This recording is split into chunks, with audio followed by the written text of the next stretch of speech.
Welcome to the Salmon Runs YouTube. Enjoy the video. You start at the driver's side with the hood up. This saves time and gives clear access.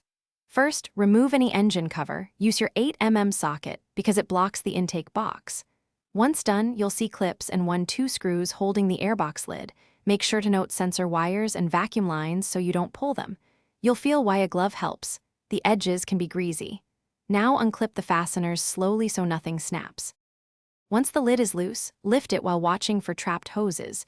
Do this in a single smooth motion to avoid bending the box.